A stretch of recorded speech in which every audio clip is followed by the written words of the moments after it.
रेवाड़ी से आया हुआ एक प्रोग्रेसिव फार्मर हूँ और गुरुकुल कुरुक्षेत्र का रिसोर्स पर्सन हूँ प्राकृतिक खेती का। आप सबके साथ नेचुरल फार्मिंग के जो हमारे अनुभव है वो साझा करेंगे। सभी किसान साथियों से मेरा अनुरोध है जो बाहर है वो भी पंडाल में आ जाए और जो तकनीकी सेशन है उसको अच्छे से सुने और लिखे, क्योंकि कल भी सेशन के दौरान जो बताई गई बातें थी उनको क्वेश्चन पूछे गए थे फार्मरों से और उनको उचित इनाम देके सम्मानित किया गया था। तो आप सभी से अनुरोध है कि आप अंदर आ जाएं। नेचुरल फार्मिंग आज के समय की सबसे बड़ी रिक्वायरमेंट है, जरूरत है। पहले हमारे बड़े बुजुर्ग जो फसल करते थे उसमें कहा जाता था कि कुछ क्षेत्र में तो हम अपने घर के खाने के लिए करते हैं, बाकी क्षेत्र में बेचने के लिए हाइब्रिड बीजों का प्रयोग करते हैं, ज्यादा खाद का प्रयोग करते हैं ताकि पैदावार ज्यादा आए और हम बेच के अच्छा मुनाफा कमा सके। मगर आज के दौर में पैदावार इतनी अधिक हो गई है कि हमारे यहाँ सरप्लस अनाज है, फ्रूट है, सब्जियां है जिनका मंडी के अंदर कोई भाव नहीं मिलता है। उसको खाते हैं तो भी वो नुकसानदायक हमारे शरीर के लिए है। आज जो बड़ी बड़ी बीमारियां आपके सामने आ रही है, कैंसर हो रहे हैं, डायबिटीज हो रहे हैं, छोटे छोटे बच्चे हैं उनके पैरालिसिस हो रहे हैं, ये सारे के सारे कहीं ना कहीं खाने से ही इम्पैक्ट हो रहा है। जो अनाज, जो सब्जियां, दालें हम अपने खेतों के अंदर उत्पादित कर रहे हैं, पेस्टिसाइड का प्रयोग उस पर अत्यधिक कर रहे हैं, रासायनिक खादों का प्रयोग कर रहे हैं, वो सारा का सारा हमारे फसल के अंदर आता है और उस फसल को जब हम भोजन बना के हमारी थाली के अंदर लेते हैं तो वो हमारे शरीर के अंदर जाता है और शरीर के अंदर जाने के बाद ये जो बड़ी बीमारियां हैं ये जन्म लेती है और हमारी उम्र भर की जो कमाई है जिसको हम बचा के रखते हैं, कहीं भी उसको यूज नहीं करते कि हमारे बुरे दिनों में काम आएगी, वो सारी की सारी डॉक्टरों के घर चली जाती है। शरीर का स्वास्थ्य खराब हो जाता है, परिवार की आर्थिक स्थिति खराब हो जाती है। इन सब के बचाव का एक ही उपाय है, वो है किसान के खेत।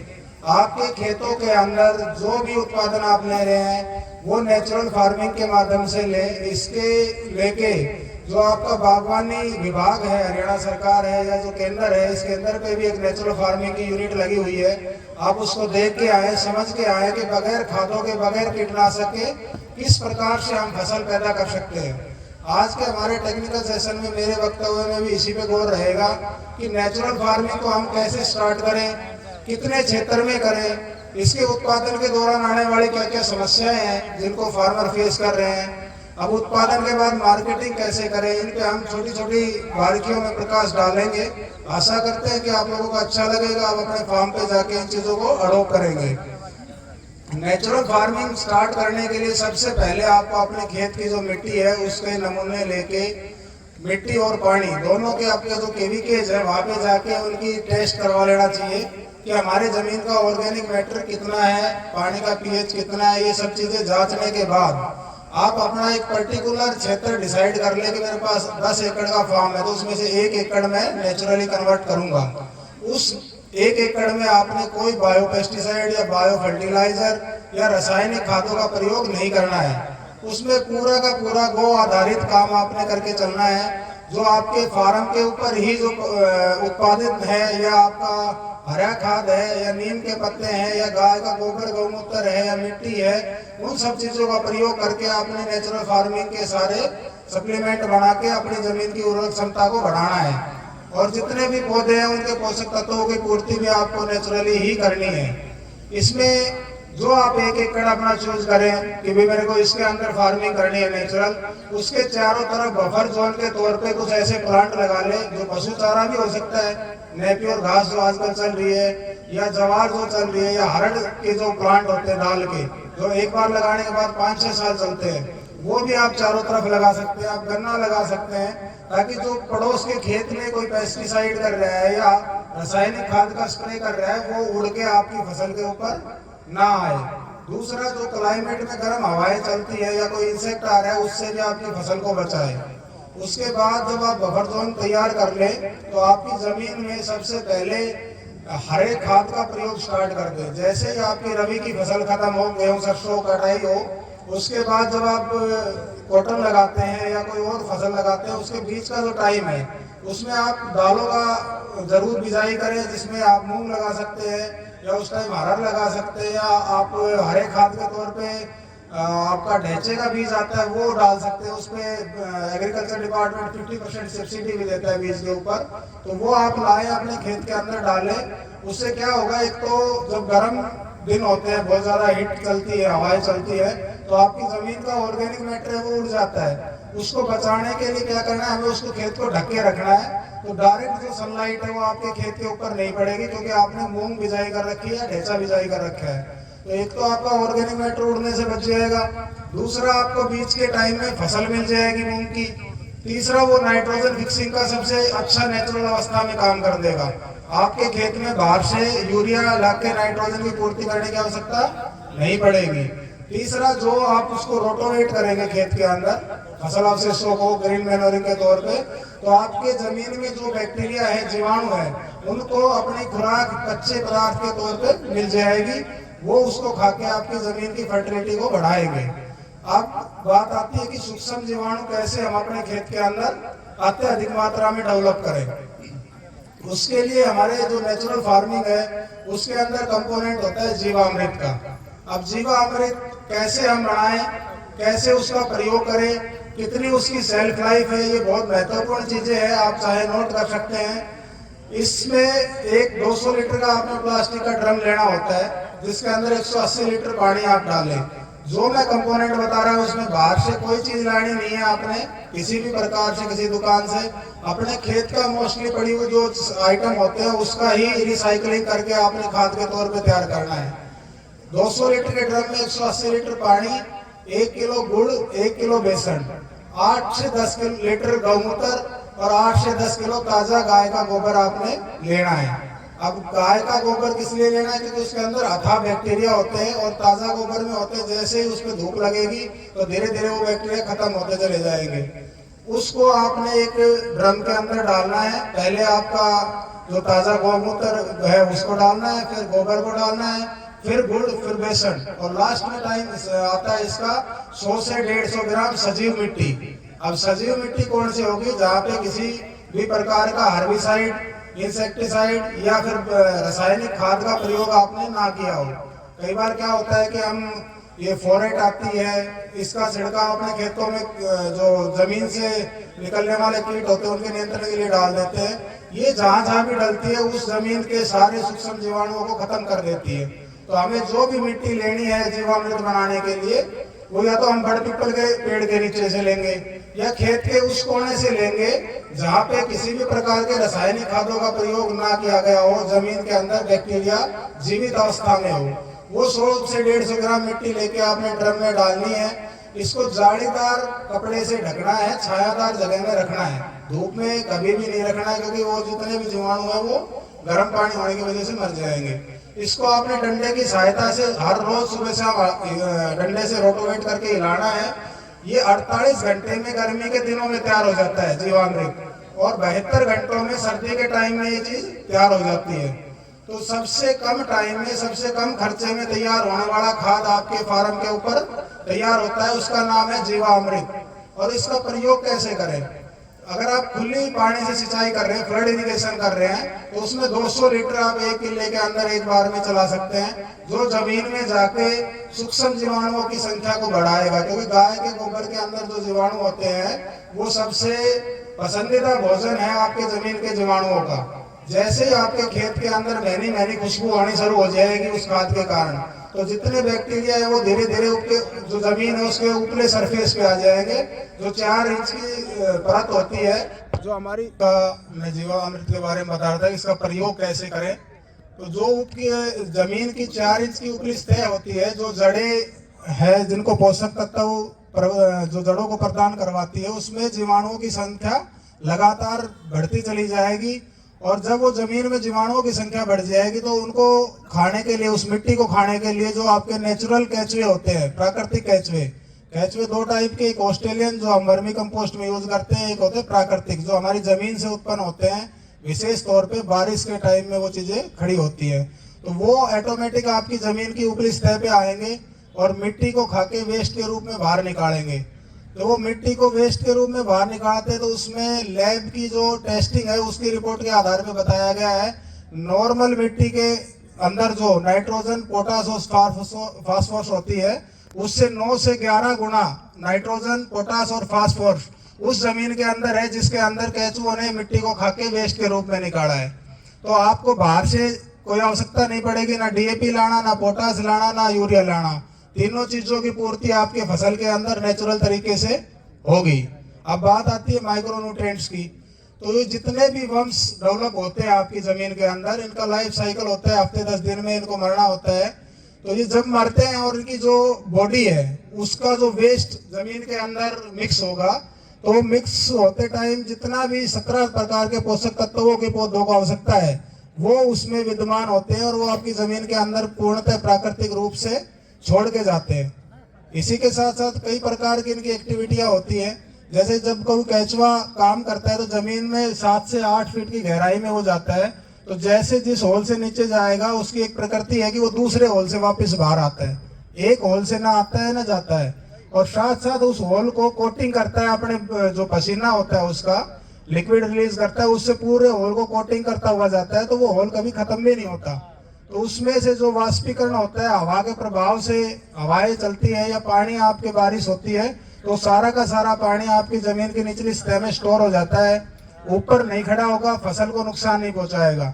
जब जब पौधे को आवश्यकता पड़ेगी तो वो ऑटोमेटिक वाष्पीकरण के दौरान उस नमी को ऊपर पहुंचा देगा। दूसरा, ना कोई फंगल डिजीज आपके खेत में खड़ी होगी। जब ये वम्स काम करते हैं, मिट्टी को खाते हैं, निकालते हैं, तो जो हानिकारक बैक्टीरिया है उनको भी नष्ट करते हुए चलते हैं। कई बार होता है कि जब हमारी जड़ों में गलन का रोग आ गया या तना गलन का रोग आ गया, तो इस टाइप की चीजों को बखूबी वो चीजें मैनेज करते हुए आपकी जो सहायता है उसमें कन्वर्ट कर देते हैं, फर्टिलिटी को ग्रो कर देते हैं केंचुए। अब केंचुए कैसे काम करते हैं इस पे भी हम थोड़ा सा प्रकाश डालेंगे। केंचुए मोस्टली खेत के अंदर रात के टाइम काम करते हैं, दिन में काम नहीं करते, क्योंकि दिन में सनलाइट में उनको थोड़ा डर होता है कि जो पक्षी है वो उन केंचुओं को या अंडों को उठा के ले जाएंगे भोजन के रूप में और उनका जो पॉपुलेशन है वो कम हो जाएगी। तो अब वो दिन रात कैसे काम करे उसके ऊपर क्या कर सकते हैं हम, क्योंकि दिन रात काम करेंगे तभी वो ज्यादा से ज्यादा मिट्टी को खाएंगे, निकालेंगे, तभी हमारे जमीन की जो फर्टिलिटी है वो ज्यादा से ज्यादा बढ़ेगी।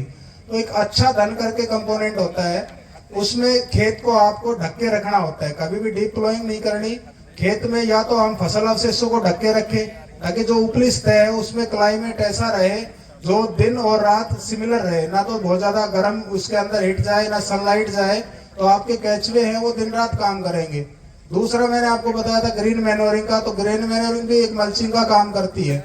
वो भी जमीन की सतह पे जो क्लाइमेट है उसको मेंटेन रखती है ताकि जो आपके जो जीवाणु है केंचुए है वो आगे की तरफ बढ़े, ना कि पीछे की तरफ डेड होते चले जाए।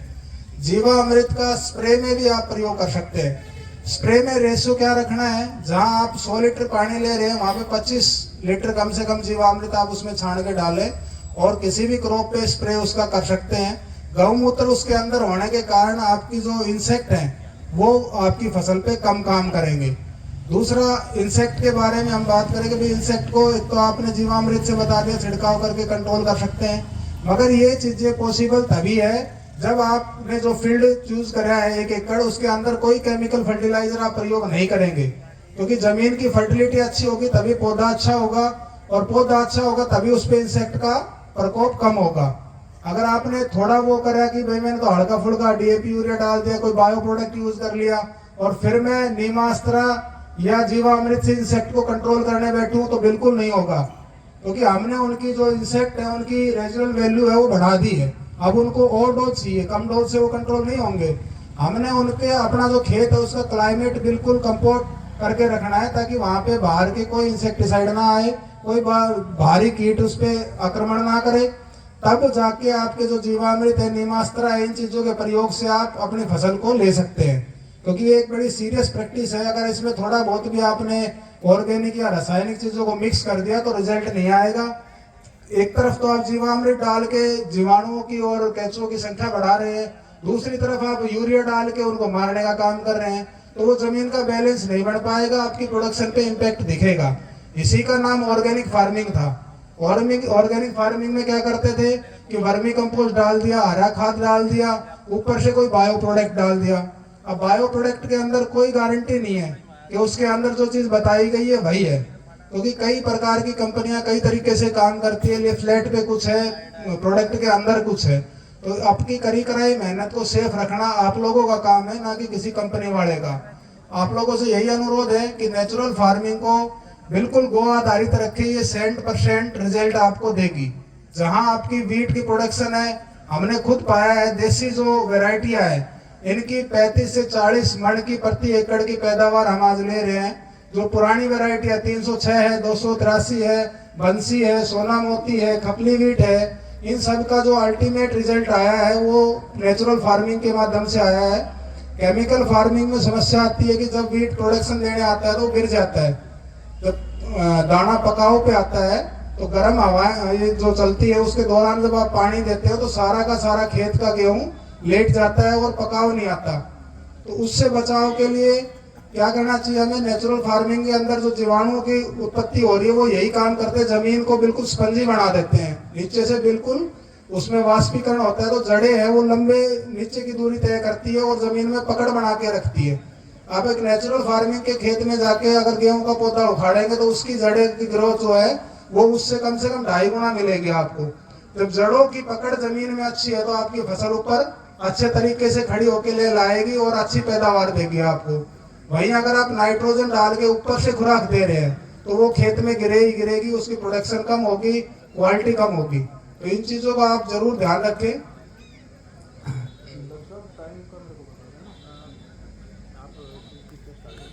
नेचुरल फार्मिंग का ये जो जीवामृत कंपोनेंट है इसके बारे में किसी का कोई संदेश हो तो वो आप पूछ सकते हैं, अभी आपके पास टाइम है। किस प्रकार से करें, कैसे बनाएं, क्योंकि आने वाला जो टाइम है प्रोडक्शन का नहीं रहना है, वो गुणवत्ता का रहना है।